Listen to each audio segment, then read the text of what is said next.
பெற்றோர்களே, ஆசிரியர் பெருமக்களே, என் அன்பிற்கினிய மாணவ செல்வங்களே, உங்கள் அத்துணை பேருக்கும் என்னுடைய பணிவான வணக்கங்களை கனிவோடு தெரிவித்துக் கொள்கிறேன்.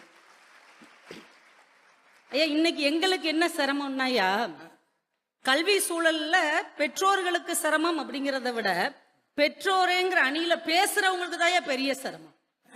நம்ம ஆப்போசிட்ல பிரின்சிபால் இருக்காரு, பள்ளி முதல்வர் அந்த பக்கம் இருக்காரு, அவங்களுடைய ஆசிரியர்கள் எல்லாம் இந்த பக்கம் இருக்காங்க, மாணவர்கள் இந்த பக்கம் இருக்கிறாங்க. பேசிட்டு வெளியே போக முடியாதுன்னு பயப்படுறீங்க. ஒருவேளை இப்படி கூட சொல்லிருக்கலாம்ல, அந்த அணியில பேசுற யாருக்கும் நீங்க கைதட்டப்படாது அப்படின்னு சொல்லி வச்சிருந்தாருன்னு வைங்க, எங்க நிலைமை என்ன. ரொம்ப சந்தோஷமா இருக்கு. இன்னைக்கு இப்போ ஒரு பொன்விழா ஆண்டு, சிரமமே ஆசிரியர்களுக்குன்னு நம்ம ஐயா பேசி இருக்கிறாங்க. ஆனா அந்த ஆசிரியர்கள் போட்டிருக்க ட்ரெஸ் பூரா பாருங்க, நீங்க பட்டு வேட்டி பட்டு சட்டை, ஆசிரியர்கள்லாம் பட்டு சேலை, எல்லாம் கல்யாணத்தன்னைக்கு எப்படி இருந்தாங்களோ அது மாதிரி இன்னைக்கு மனக்கோலத்தில் இருக்கிறாங்க. வந்துக்கிட்டு உங்களுக்கு ரொம்ப சிரமமாக இருக்கிறது. நம்புறோம் ஐயா, நம்புற மாதிரி சொல்லுங்க. ஆட்டை அடிக்க போகும்போது கூட அழகுபடுத்தாமா கொண்டு போவாங்க, அப்படித்தாமா ஆசிரியர்கள்.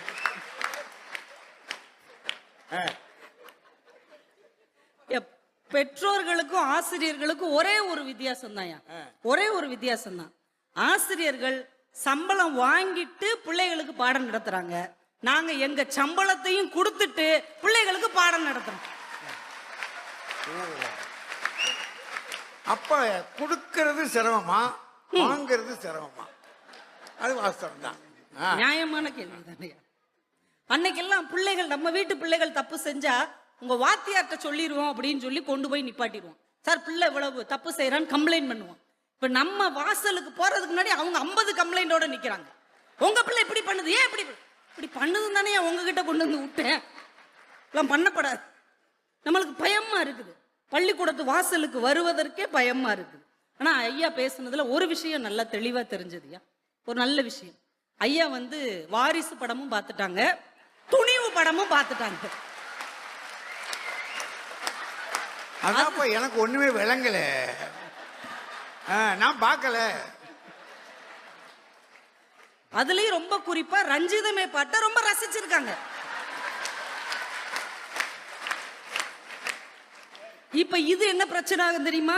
இப்ப பிள்ளைகள்லாம் சொல்லுவாங்க, எங்க பிரின்சிபாலே 2 படமும் பார்த்துட்டாங்க, மரியாதையா 2 படமும் எங்களை கூட்டு போங்கன்னு பேரண்ட்ஸ்ட கேட்க போறாங்க. இதுல எவ்வளவு சிரமம் பாத்தீங்களா எங்களுக்கு. அருமையா சார் நிறைய விஷயங்கள் சொல்லி இருக்கிறாங்க. நான் இங்க உள்ள பள்ளிக்கூடத்தை பத்தியே நான் பேசல. நான் உங்களுக்கு ஒரு உறுதிமொழி சொல்லிடுறேன், இந்த பள்ளிக்கூடத்தை பத்தியும் பேசல, இந்த மாநிலத்தில, நம்ம மாநிலமே கிடையாது இல்லையா, பள்ளிக்கூடத்தை பத்தி பேசுங்க. வேற எங்கேயோ உள்ள பள்ளிக்கூடத்தை பத்தி நான் பேசுறேன்னு வச்சுக்கோங்க. இப்ப ஸ்கூல், ஒரு பள்ளிக்கூடம் அப்படின்னால என்னங்கய்யா, அறிவையும் திறமையையும் கற்றுக் கொடுக்கிற இடம்தான் பள்ளிக்கூடம் இல்லையா. ஆனா இன்றைய பள்ளிக்கூடங்கள் அறிவும் திறமையும் இருந்தால்தான் நீ உள்ளேயே வரணும்னு சொல்றாங்களே, இது எந்த விதத்துல நியாயம்? உங்க அப்பா என்ன படிச்சிருக்காருன்னு கேக்குறாங்க. ஐயா, நமக்கு என்ட்ரன்ஸ் எக்ஸாம் வைக்கிறாங்கய்யா. பிள்ளைய பள்ளிக்கூடத்துக்கு போய் படிச்சு பரீட்சை எழுதின காலம் போய் பேரண்ட்ஸ் பரீட்சை எழுதி பிள்ளைங்க உள்ள சேர வேண்டியிருக்கு.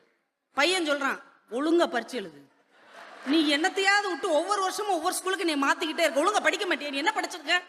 பிள்ளைங்க நம்மளை பார்த்து கேவலமா கேள்வி கேட்கிற அளவுக்கு வாழ்க்கை எவ்வளவு மோசமா இன்னைக்கு கல்வி சூழல் ஆயிடுச்சுங்க. சின்ன பிள்ளைங்க மன உளைச்சல்னு ஒரு வார்த்தை இருக்குல்ல, மன உளைச்சல்னு ஒரு வார்த்தை. யூகேஜி பையன் சொல்றான், எனக்கு ரொம்ப ஸ்ட்ரெஸ்ஸா இருக்கு, நான் இனிமே பள்ளிக்கூடத்துக்கு போல, நான் ஏதாவது வேலைக்கு போகலான்னு இருக்கேன். யூகேஜி பையன், யூகேஜி படிச்சுட்டு என்னடா வேலைக்கு போவ, இந்த எல்கேஜி படிக்கிற பிள்ளைகளுக்கெல்லாம் டியூஷன் எடுக்கிறேன். எங்க டீச்சர்களும் அதைத்தானே செய்யறாங்க, அவங்களோட நான் நல்லா சொல்லி கொடுப்பேன்.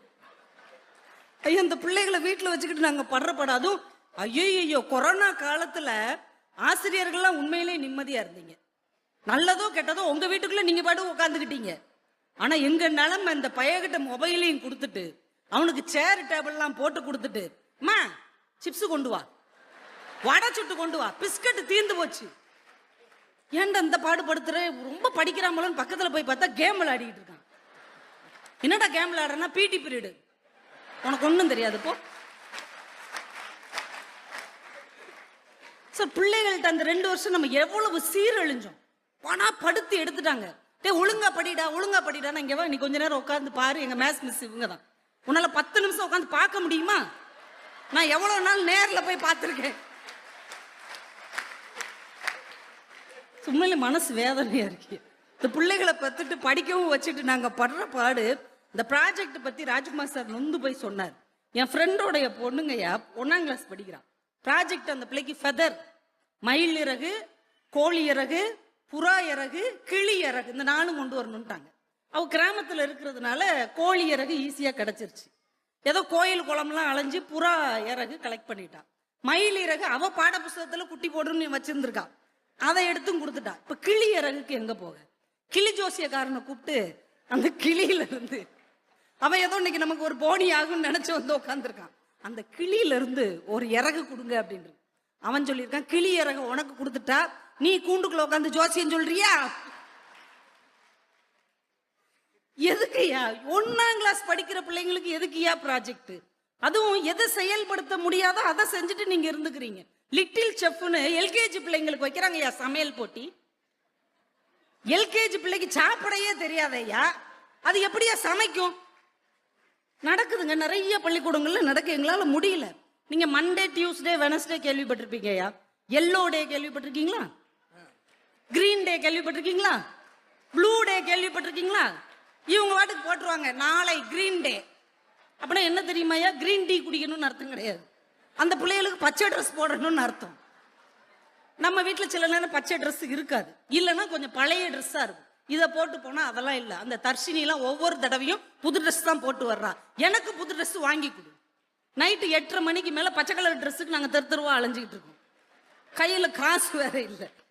அன்னைக்கெல்லாம் பள்ளிக்கூடங்கள்ல நம்ம படிச்ச காலத்துல 2 பிள்ளைங்க வரலன்னு வைங்களேன், வீட்டிலே இருந்துக்கிடுச்சுன்னா பள்ளிக்கூடத்துல இருந்து பிள்ளைகளை அனுப்பி வீட்டுல இருக்கிற பிள்ளைகளை பள்ளிக்கூடத்துக்கு வர சொன்னது ஒரு காலம்.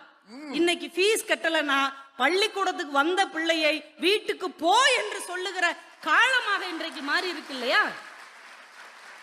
இது கல்வி சூழல். இன்னைக்கு படிப்பதற்கு புத்தக நோட்டுகளை விட ரூபாய் நோட்டுகள் தான் அதிகம் தேவைப்படுகிறது என்றால் இது என்ன கல்வி? நீங்க எல்கேஜில இருந்து 12th வரைக்கும் பிள்ளைகளை படிக்க வைக்கிறதுக்கு அந்த காசை நீங்க அவன் பேர்லயே பேங்க்ல போட்டு வச்சிருங்க. 12th முடிக்கும்போது அவன் பெரிய தொழிலதிபர் ஆகிற அளவுக்கு உங்ககிட்ட பணம் இருக்கும். நீங்க கடனாளியாகவும் இருக்க மாட்டீங்க. அந்த அளவுக்கு இன்னைக்கு வாழ்க்கை சூழல் கழுத்தை நெறித்து கொண்டிருக்கிறதே ரொம்ப வருத்தமா இருக்குதுயா. அவ்வளவு மோசமா இருக்கு. பிள்ளைகளுடைய ஆட்டிடியூட் சொல்லுவாங்க இல்லையா, பள்ளிக்கூடத்துக்கு போனா தெருவுல ரொம்ப மோசமா தெரிகிற பிள்ளைகள் கூட நல்ல பிள்ளைகளாக மாறும். இன்னைக்கு டெய்லி பள்ளிக்கூடம் போற பிள்ளைகள் என்ன ஆட்டிடியூடா இருக்காங்க? எம்பிபிஎஸ் படிச்சா டாக்டர் ஆகலான்னு கத்து கொடுக்குறீங்க, பிஇ படிச்சா இன்ஜினியர் ஆகலான்னு கத்து கொடுக்குறீங்க, ஐஏஎஸ் படிச்சா கலெக்டர் ஆகலான்னு கத்து கொடுக்குறீங்க, பிஎல் படிச்சா வழக்கறிஞர் ஆகலான்னு கத்து கொடுக்குறீங்க.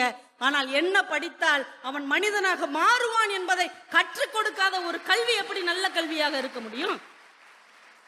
அதை கற்றுக் கொடுக்குறோம்னு சொன்னா நீங்க பிள்ளைகளை அனுப்பிச்சிடுவீங்களாக்கும். எல்லா நிலமும் அப்படித்தானே இருக்கு. வீட்டுல ஒரு டம்ளர் தண்ணி மோந்து கொடுக்க மாட்டேங்குதுங்க. பிற என்ன கல்வி இது? பெத்தவங்களுக்கு மரியாதை கொடுக்காத ஒரு கல்வி என்னையா கல்வி? ஒண்ணுமே புரியல.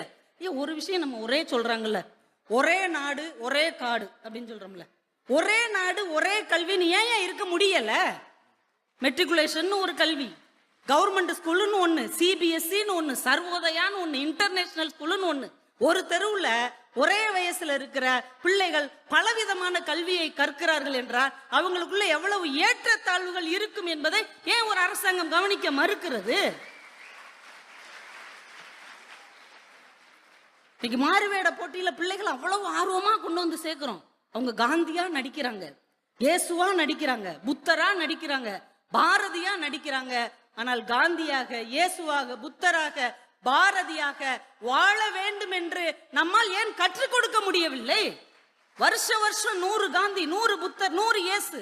ஆனா ஒரு இயேசு கூட உருவாகலையே, ஒரு புத்தர் கூட உருவாகலையே, ஒரு பாரதி கூட உருவாகலையே, ஒரு காந்தி கூட உருவாகவில்லை என்றால் இத்தனை ஆண்டுகள் நாம் கல்வி கற்றுக் கொடுத்து எதை அடைந்தோம்? இந்த பிள்ளைகளுக்கு எதுவுமே உருவாகலைன்னா நம்ம கடைசி 0 தானங்க ரிசல்ட். இங்க யோசிச்சு பாருங்க, ரொம்ப சங்கடமா இருக்கு நடுவர்களே. பள்ளி யூனிஃபார்மோட பிள்ளைகள் பஸ்ல ஆட்டம் போட்டுட்டு இருக்காங்க. இப்ப இப்படி சொல்லிக் கொடுக்காததுனால நீங்க சிரமப்படுறீங்கன்றீங்க. ஆமாங்கய்யா. அது சரி. கல்வி மதிப்பெண்களை மட்டும் கற்றுக் கொடுப்பதாக இருக்கக்கூடாது, மதிப்பான எண்ணங்களையும் சொல்லிக் கொடுப்பதாக இருந்தால்தான் அது நல்ல கல்வியாக இருக்க வேண்டும். பிள்ளைகளை போட்டு மதிப்பெண்களை போட்டு நெருக்கிற கல்வியா தானே இருக்குது. நீ நல்லவனா இரு, அது போதும். நீ 40 மார்க் எடுத்த கூட போதும்டா. நீ நல்லவனாக இருந்தால் அதுதான் இந்த உலகத்தில் சிறப்பு. நீ ஏன் நம்மளால சொல்லித் தர முடியல? நீ 95 எடுத்தே ஆகணும், 95 எடுத்தே ஆகணும். அவன் என்ன பண்ணுவான்? அவன் 35 எடுக்கிற கெப்பாசிட்டி இருக்கிற பிள்ளைய 95 எடுக்க சொல்லி நீங்க எங்களை விரட்டுகிறீர்கள். நாங்க யாரை போய் விரட்டு? நாங்களே 30 மார்க் கூட எடுக்காம தானே இந்த பிள்ளைய கொண்டு வந்து இங்கே சேர்த்துருக்கோம். அங்க போய் எங்க அவனை விரட்டுறது? எவ்வளவு சங்கடமா இருக்கு. பின்லாந்து தான் உலகத்தின் சிறந்த கல்வியில் சிறந்த நாடுன்னு சொல்றாங்கய்யா. என்ன காரணம் என்றால் அவங்க ஒரே வார்த்தை தான் சொல்றாங்க, இங்கே பள்ளிக்கூடத்தில் பிள்ளைகள் படிப்பதில்லை, கற்கிறார்கள் என்று சொன்னார். படிப்பிப்பது என்பது வேறு, கற்றல் என்பது வேறு. இந்த பிள்ளைகள் தானாக கற்றுக்கொள்ள வேண்டும். பிள்ளைகள் என்னைக்கு